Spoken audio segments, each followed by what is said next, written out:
Second paper geography शास्त्र हम discuss करेंगे, जिसके अंदर हम लोग टॉपिक पढ़ रहे थे ज्योग्राफिकल रीजन्स ऑफ राजस्थान।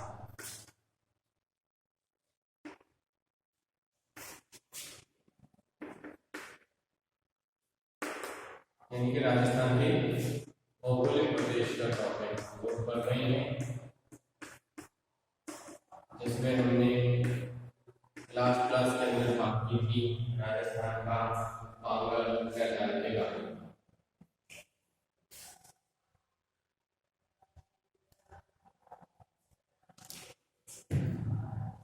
जिसमें हम पिछले क्लास के अंदर इस क्षेत्र के बारे में बात कर चुके थे।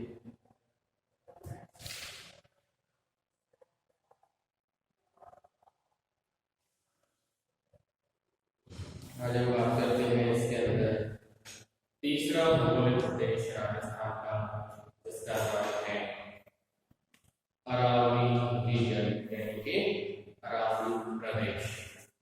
तीसरा भौगोलिक प्रदेश हम पढ़ रहे हैं राजस्थान का।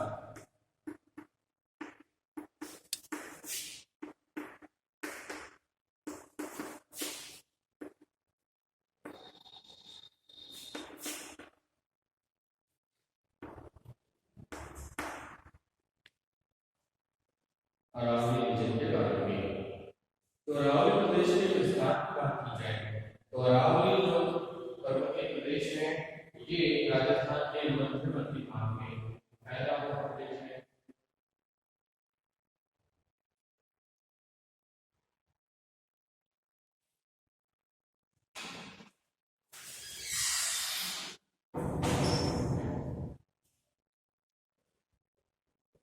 इसके अरावली प्रदेश में क्षेत्र विस्तार की बात की जाए तो इसका जो विस्तार है अक्षांशीय और देशांतरीय स्थिति के आधार पर बात करें हम, तो इस अरावली प्रदेश का जो विस्तार है रीजन में 23 डिग्री 20 मिनट से 28 डिग्री 20 मिनट उत्तरी अक्षांशों के बीच में फैला हुआ है। यानी कि 23 डिग्री 20 मिनट उत्तरी अक्षांश से ये प्रदेश शुरू होता है, जो 28 डिग्री 12 मिनट उत्तरी अक्षांश यानी कि नॉर्थ लैटिट्यूड के बीच में इसका विस्तार फैला हुआ है।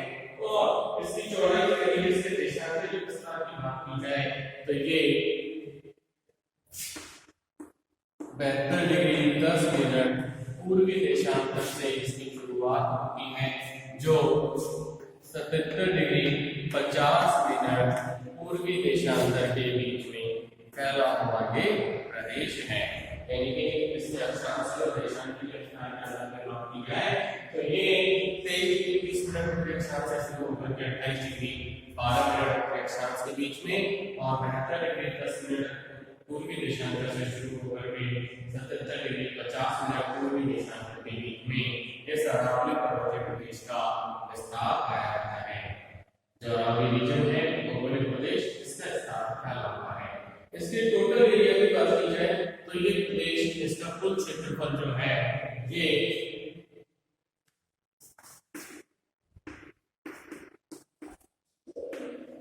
टोटल एरिया इस अरावली पर्वतीय प्रदेश या अरावली प्रदेश की बात की जाए तो इसका टोटल रीजन है, इस रीजन का टोटल क्षेत्र 99,771 वर्ग किलोमीटर क्षेत्र के अंदर इसका टोटल एरिया फैला हुआ है। यानी इसका टोटल क्षेत्रफल लगभग 1 लाख वर्ग किलोमीटर क्षेत्र के अंतर्गत फैला हुआ है। और इस क्षेत्र के अंतर्गत जो जनसंख्या निवास करती है वो लगभग 181 लाख से भी अधिक जनसंख्या इस प्रदेश के अंदर निवास करती है। इसके क्षेत्र के विस्तार की बात की जाए तो ये क्षेत्र जो है अलवर,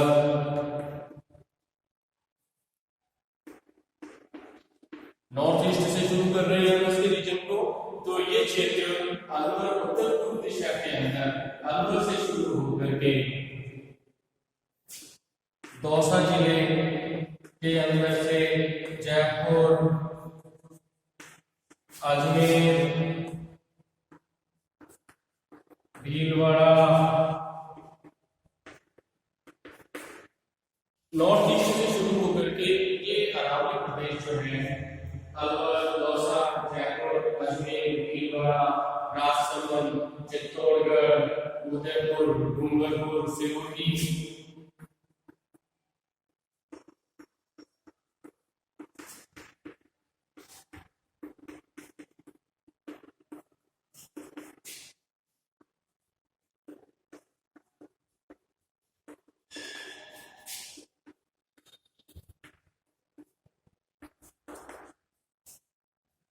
चित्तौड़गढ़, डूंगरपुर, सिरोही और उदयपुर और बांसवाड़ा के क्षेत्र के अंदर ये मुख्य रूप से फैला हुआ है। साथ ही साथ इसका विस्तार झुंझुनू जिले की जो खेतड़ी तहसील है उसके अंदर भी इस अरावली प्रदेश का विस्तार फैला हुआ है और सीकर जिले की जो नीमका थाना तहसील है उसके अंदर भी इस अरावली प्रदेश का विस्तार है। श्री माधोपुर तहसील में और दातानगर तहसील में भी इस अरावली प्रदेश के अंतर्गत शामिल की जाती है। इस तरीके से ये क्षेत्र मध्यवर्ती राजस्थान यानी दक्षिण मध्यवर्ती राजस्थान से शुरू होकर के उत्तरी पूर्वी राजस्थान के जिलों के बीच में फैला हुआ क्षेत्र है, जिसमें उत्तर पूर्व दिशा से दक्षिण पश्चिम की ओर बढ़ते हुए हम बात करें अरावली प्रदेश के संदर्भ में तो ये प्रदेश अलवर से शुरू होता हुआ दौसा, जयपुर, अजमेर, भीलवाड़ा, राजसमंद, चित्तौड़गढ़, उदयपुर, डूंगरपुर, सिरोही, बांसवाड़ा, झुंझुनू जिले की जो तहसील है खेतड़ी और सीकर जिले की दातारामगढ़, श्री माधोपुर और नीमका थाना तहसील के क्षेत्र में भी इस प्रदेश का विस्तार फैला हुआ है। ये जो पर्वत श्रेणी है ये राजस्थान राज्य के मध्यवर्ती क्षेत्र के अंदर उत्तर पूर्व से दक्षिण पश्चिम दिशा में लगभग 692 किलोमीटर की लंबाई में ये पर्वत श्रृंखला फैली हुई है, जो राजस्थान राज्य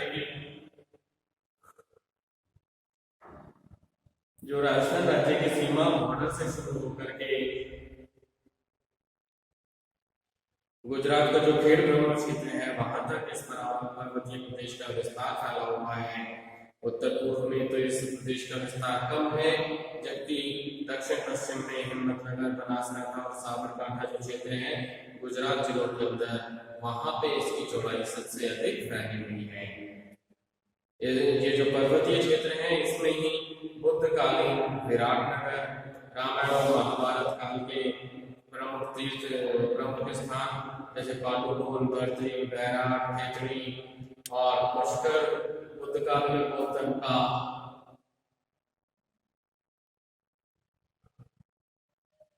मुख्य केंद्र के रूप में था।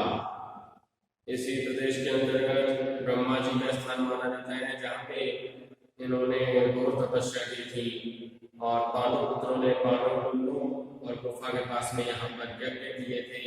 मगध, कुषाण और गुप्तकालीन जो साम्राज्य था उसका भी ये पर्वतीय प्रदेश उसका भी एक भाग बना रहा, क्षेत्र बना रहा। मुगलों के समय में मेवाड़ जो है ये इनके लिए एक महत्वपूर्ण समस्या के रूप में बना रहा था और ब्रिटिश शासनकाल के साम्राज्य में अजमेर पॉलिटिकल एजेंट जो था ये पॉलिटिकल एजेंट का मुकाम के रूप में होता था अजमेर डिस्ट्रिक्ट। इस क्षेत्र के अंदर राजा महाराजाओं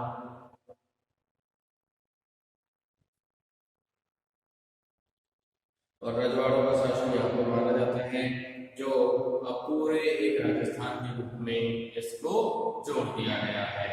अरावली पर्वतीय क्षेत्र ये राजस्थान राज्य के लिए कैसा है, एक जीवनदायक के रूप में है। क्यों?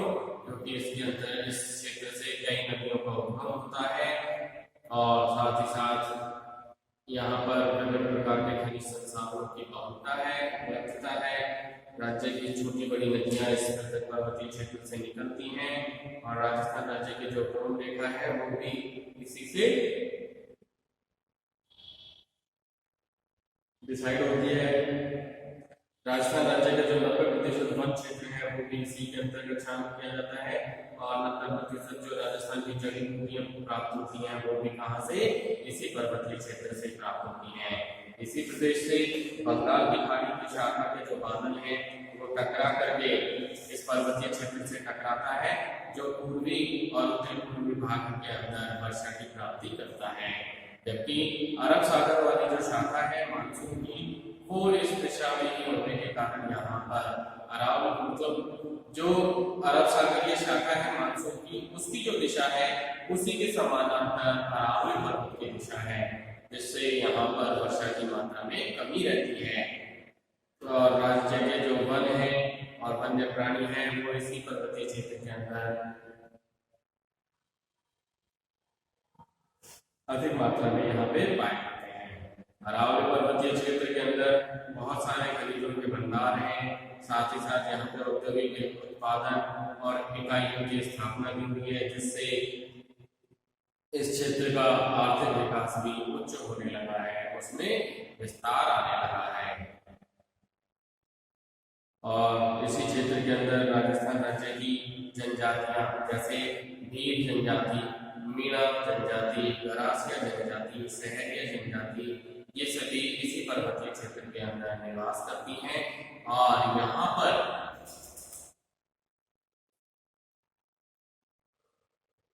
इस प्रदेश के अंदर जो जनसंख्या का घनत्व है वो अन्य क्षेत्र के मुकाबले कम पाया जाता है। अरावली पर्वत के धरातल और इसके भूतत्व यानी कि जियोपार्ट जो है उनके बारे में बात की जाए तो अरावली पर्वत श्रृंखला विश्व की प्राचीन पर्वत श्रृंखलाओं में से एक महत्वपूर्ण पर्वत श्रृंखला है, जिसका निर्माण शुरुआत में हमने आपको बताया था जब हमने बात की थी राजस्थान के फिजियोग्राफिक डिवीजन्स के बारे में, यानी कि राजस्थान के जो भौगोलिक भौतिक प्रदेश हैं, जब हम उनके बारे में डिस्कशन किया था तब हमने इसके बारे में बात की थी और उसमें आपको बताया था कि अरावली पर्वतीय प्रदेश जो है, अरावली पर्वत ये विश्व की सबसे प्राचीन पर्वत श्रृंखलाओं में से एक है, जिसका निर्माण जो है वो प्री कैम्ब्रियन हलचल से हुआ था। और इस पर्वतीय क्षेत्र के अंदर आग्नेय चट्टानें, रूपांतरित चट्टानों का यहाँ पे अधिक मात्रा में विस्तार पाया जाता है। यहाँ पे नीच चट्टान, शिष्ट चट्टान, ग्रेवो चट्टान, डोलोमाइट चट्टान, पैगमेटाइट चट्टान, एम्फिपोलाइट, संगमरमर, ऐसी चट्टानों का विस्तार यहाँ पे अधिक मात्रा में पाया जाता है। सर्वोच्च चोटी जो है यहाँ पर इस पर्वतीय प्रदेश की वो कौन सी है? गुरु शिखर है, जो 1722 मीटर की ऊंचाई पर स्थित है और जिसकी स्थिति आबू पर्वत खंड क्षेत्र के अंदर स्थित है। और ये जो चोटी है ये उत्तर में हिमालय पर्वत और दक्षिणी क्षेत्रों के बीच में सबसे ऊंची चोटी के रूप में है। इस पर्वतीय क्षेत्र के अंदर विभिन्न प्रकार के खनिजों की उपलब्धता है, जिसमें अभ्रक, मैंगनीज, लोहा, तांबा, तांबा, सीसा, जस्ता, चांदी, ये सभी खनिज यहाँ पर इस पर्वतीय प्रदेश के अंतर्गत पाए जाते हैं। खनिजों की अधिकता इसके जो प्राचीन महत्व है उसको बताता है और इसके द्वारा न केवल राजस्थान को बल्कि पूरे देश की जो है जल विभाजक रेखा का कार्य भी किया जाता है। इन पर्वतीय क्षेत्रों के बीच में अलवर, नीम का थाना, खेतड़ी, विराटनगर, अचलगढ़, अजमेर, ब्यावर, भीलवाड़ा, जयपुर, उदयपुर, झाड़पुर, करौली, सवाई माधोपुर, इन सभी क्षेत्रों के बेसिन यहाँ पे पाए जाते हैं, जहाँ पे फसलों का अधिक मात्रा में उत्पादन होता है। और इसी क्षेत्र के अंदर लूनी, बनास, मेरठ, सोन, काली, सिंध, कालीसिरी, पार्वती, मोरेल, नून, साबी, पांडी, बरबन, ये सभी नदियों की घाटियां भी इसी पर्वतीय प्रदेश के अंतर्गत पाई जाती हैं, जिनमें बहुत ही सुलभता से, सहजता से कृषि कार्य किए जाते हैं और कृषि फसलों का उत्पादन यहाँ पर प्राप्त किया जाता है। नदी घाटियों परियोजनाओं का जो प्रोडक्शन हुआ है, जो मैन्युफैक्चरिंग हुई है, और इसी पर्वतीय क्षेत्र के अंदर हुआ है। और साथ ही साथ यहाँ पर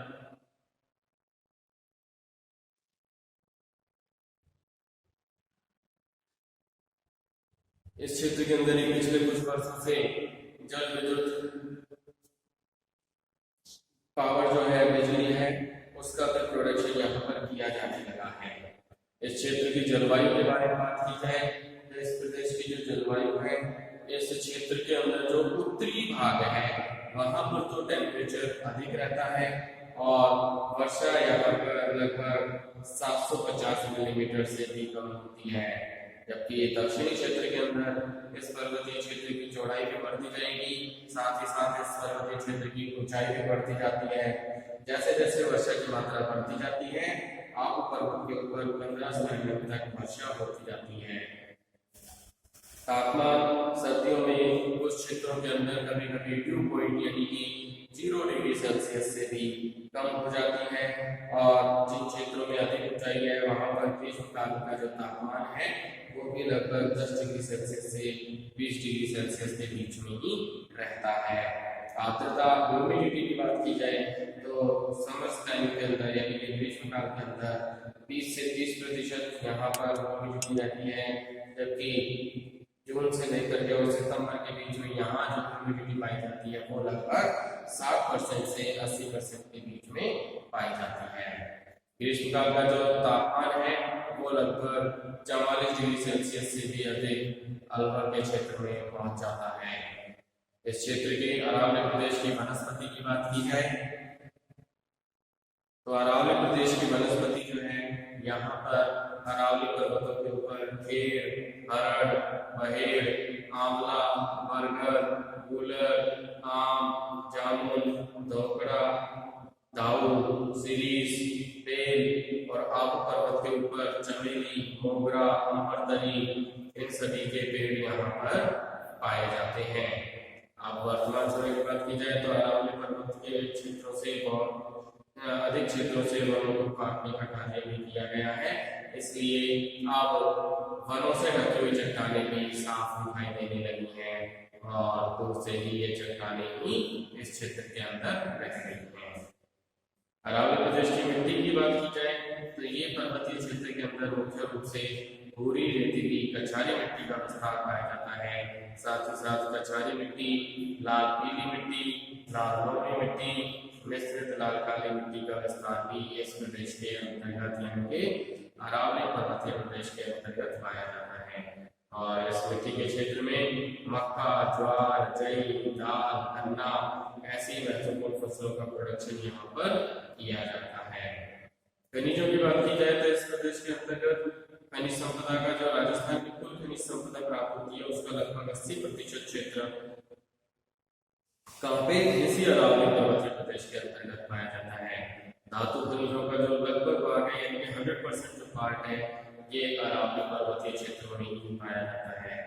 अरावली पर्वतीय क्षेत्रों से शीशा, जस्ता, तांबा, अभ्रक, लोह अयस्क, बोरोनियम, एस्बेस्टोस, पन्ना, मैग्नीज, एराइट्स, तांबा, संगमरमर, फेल्सपार, सैंडस्टोन और उसके बाद में कांचमल का, चीनी मिट्टी का, यूरेनियम, डोलोमाइट, चूने के पत्थर, स्लेट पत्थर, इमारती पत्थर, इन सभी का विस्तार इस पर्वतीय प्रदेश के अंतर्गत पाया जाता है। तो ये बात थी इसके भौगोलिक क्षेत्र के बारे में और अरावली पर्वतीय प्रदेश की भौगोलिक स्थिति के बारे में बात करके अब हम आगे बात करते हैं यहाँ के कल्चरल एनवायरनमेंट के बारे में, यानी कि अरावली पर्वतीय प्रदेश के सांस्कृतिक वातावरण के बारे में हम आगे बात कर रहे हैं। तो अरावली क्षेत्र के अंदर जनसंख्या जो है ये पहाड़ी क्षेत्रों होने के कारण यहाँ पर जनसंख्या कम मात्रा में पाई जाती है। इस क्षेत्र के अंदर जो जनसंख्या का डेंसिटी और जो पॉपुलेशन है ये 128 पर्सन्स पर किलोमीटर के अंतर्गत निवास करते हैं, जबकि 205 व्यक्ति प्रति वर्ग किलोमीटर से अधिक जो डेंसिटी है वो इस पर्वतीय प्रदेश के अंतर्गत कहीं पर भी नहीं पाया जाता है। अलवर की जो पहाड़ियों के कुछ हिस्से हैं वहां पर जनसंख्या का घनत्व 305 व्यक्ति प्रति वर्ग किलोमीटर से भी अधिक पाया जाता है और इसी तरीके से जयपुर जिले का जो डेंसिटी है यानी कि जो घनत्व है वो लगभग 335 व्यक्ति प्रति वर्ग किलोमीटर तक पाया जाता है।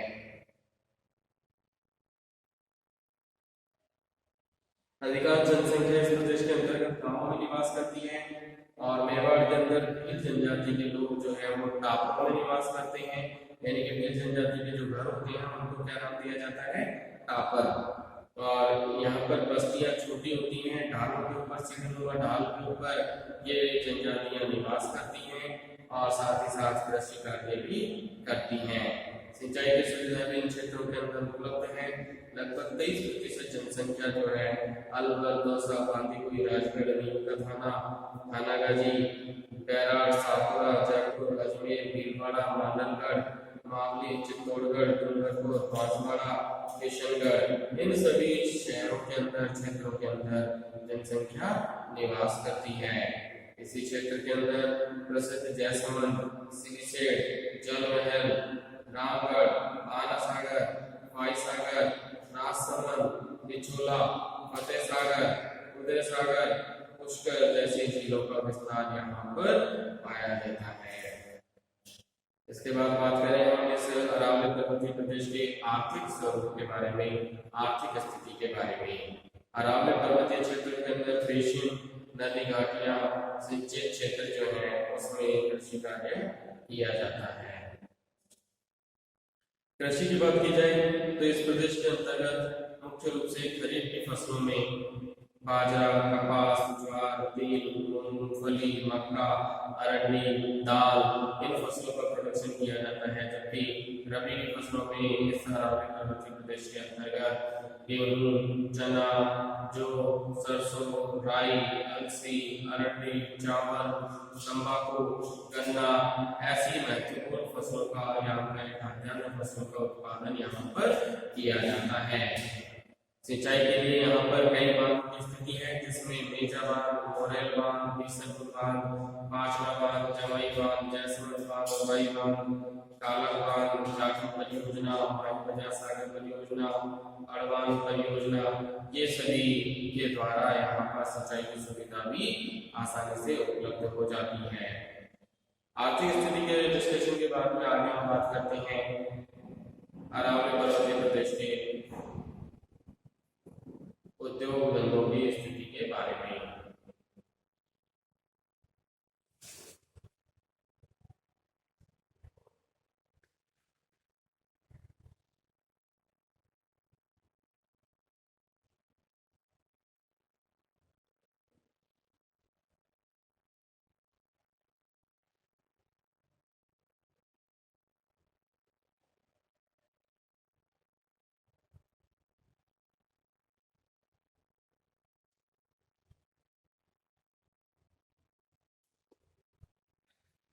उद्योग धंधों की बात की जाए तो इस अरावली पर्वतीय प्रदेश के अंतर्गत बहुत सारे औद्योगिक बस्तियां यहाँ पर स्थित हैं, जिनमें मुख्य जो है वो भिवाड़ी, अलवर के अंदर Neemrana, केडली, Kathua, Rajgarh, Bandikui, Hindaun, Dausa, Jaipur, Vishwakarma, Sitapura, बाईसकोटा, Sanganer, Bagru, Newta, Muhana, Gwalior road, Agra road, Kanota, Amer road, Ajmer, Bhilwara, Udaipur, Rajsamand, Makrana, Kishangarh और मकराना संगमरमर क्षेत्रों के अंतर्गत विभिन्न प्रकार के उद्योग धंधों की स्थापना यहाँ पर की गई है। इस क्षेत्र के अंदर वनस्पति तेल की बात की जाए तो अलवर, भरतपुर, हिंडौन, केली और खैरथल के अंतर्गत वनस्पति तेल का प्रोडक्शन किया जाता है। अलवर में जो मॉडर्न सिंथेटिक इंडिया लिमिटेड है भिवाड़ी के अंदर, उसमें super tools India, Alwar Indian plant, calculator scooter कारखाना, Bharat albums fine chemical limited, ये सभी अजमेर के अंदर। जैसे बात की जाए तो मशीन टूल्स कारखाना, केचड़ी में कॉपर कारखाना, देवारी में शीशा जस्ता गलाने का कारखाना और विद्युत, इलेक्ट्रॉनिक्स, सीमेंट, कपड़ा, इंजीनियरिंग, इन सभी के उद्योग यहाँ पर धीरे धीरे डेवलप हो रहे हैं। जिनमें मुख्य रूप से मकराना, किशनगढ़, अजमेर, ब्यावर क्षेत्र डेवलप हो रहा है। दूसरे क्षेत्र की बात की जाए तो यहाँ पर भीलवाड़ा, चित्तौड़गढ़ क्षेत्र डेवलप हो रहा है। और तीसरा क्षेत्र जो है उदयपुर क्षेत्र, जो मुख्य औद्योगिक क्षेत्र के रूप में उभरा है।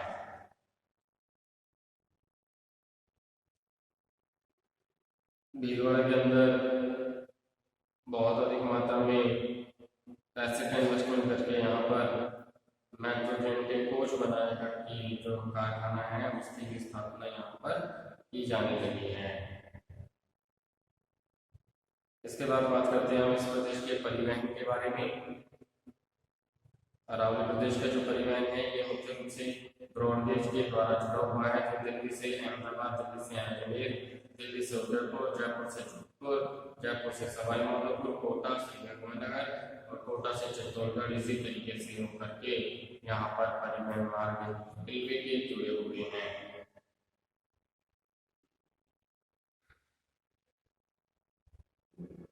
सड़कों की बात की जाए तो सड़कों में यहाँ पे राष्ट्रीय राजमार्ग संख्या 8, 11, 12 और 14 ये सभी राजमार्ग जो हैं इस क्षेत्र से होकर के गुजरते हैं।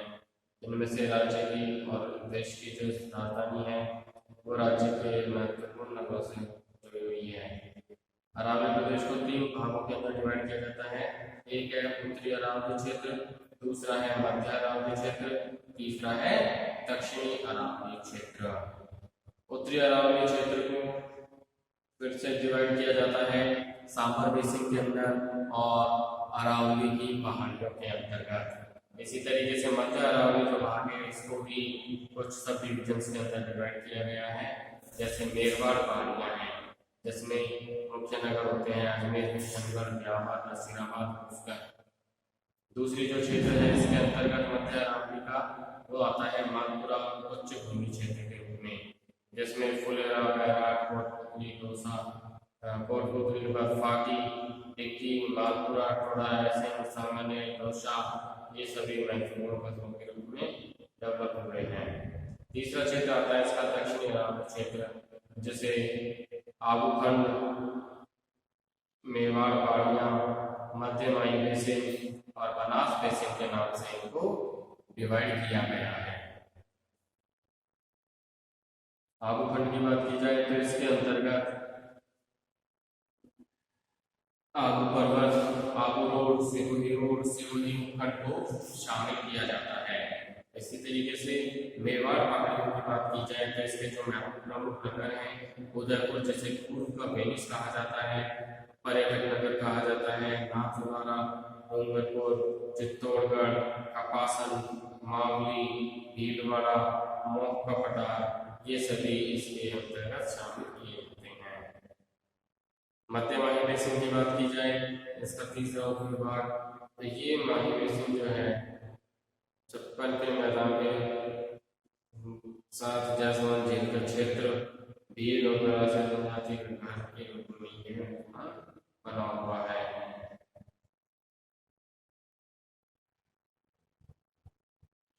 इस क्षेत्र के अंदर जैसलमेर झील जो क्षेत्र है यहाँ पर भील और गरासिया जनजाति के लोगों का घर होता है। यहाँ पे मक्का, चावल, गन्ना, चना ऐसी फसलों का प्रोडक्शन इस क्षेत्र के अंतर्गत किया जाता है। गलियाकोट और केसरिया जैसे धार्मिक स्थल जो है वो भी इसी प्रदेश के अंतर्गत स्थित है। लास्ट बात आती है इस दक्षिणी अरावली क्षेत्र के चौथे पार्ट की, जिसका नाम दिया गया है बनास बेसिन, जिसमें भीलवाड़ा, चित्तौड़गढ़, बिलवाड़ा, मांडल, राजसमंद, मावली, वल्लभनगर ये सभी क्षेत्र इसके अंतर्गत स्थित हैं। ये क्षेत्र खारी नदी, कोठारी नदी, बेड़ज नदी, वल्लभ इन सभी से सिंचित क्षेत्र के रूप में है, यानी कि नदियों के द्वारा यहाँ पर सिंचाई की सुविधा प्राप्त होती है। और यहाँ पर विभिन्न प्रकार के सब्जियों का जाल भी बिछा हुआ है। इस क्षेत्र के अंदर खनन कार्य और अवैध खनन कार्य से पर्यावरण को भी अत्यधिक मात्रा में नुकसान हुआ है। तो इस तरीके से अरावली पर्वतीय प्रदेश की स्थिति है, जिसके बारे में हमने आज इस क्लास के अंदर डिस्कस किया है। और ये अरावली पर्वतीय प्रदेश राजस्थान का जो तीसरा भौगोलिक प्रदेश है यही कंप्लीट होता है। और नेक्स्ट क्लास के अंदर हम बात करेंगे राजस्थान के चौथे भौगोलिक प्रदेश के बारे में, जिसका नाम है चंबल बेसिन प्रदेश।